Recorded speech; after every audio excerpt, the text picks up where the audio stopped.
आज रत्नागिरी शहरामध्ये वंचित बहुजन आघाडीची सभा होणार होती, मात्र या सभेला प्रकाश आंबेडकर अचानक गैरहजर राहिले। दरम्यान उन्हामध्ये लावलेल्या खुर्च्या यावेळी रिकाम्याच दिसून आल्या।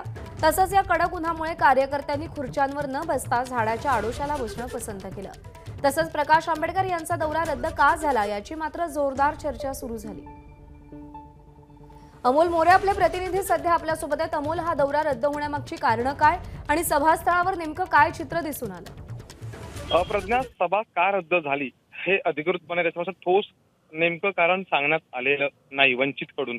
पण साधारणपणे अगदी 11:30 पावणे 12च्या दरम्यान ज्या वेळेला आम्ही वंचितच्या पदाधिकाऱ्यांशी काही टचमध्ये होतो, त्यांच्याशी बोलणं चालू होतं, त्यावेळी त्यांनी सांगितलं की साधारण 12-12:30 वाजेपर्यंत प्रकाश आंबेडकर नक्की येणार आहेत।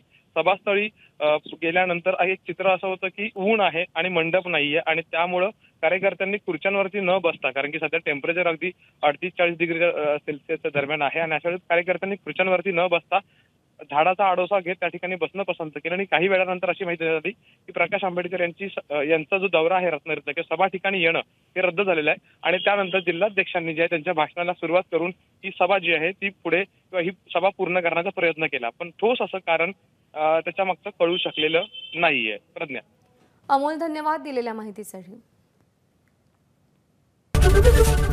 एबीपी माझा, उघडा डोळे बघा नीट।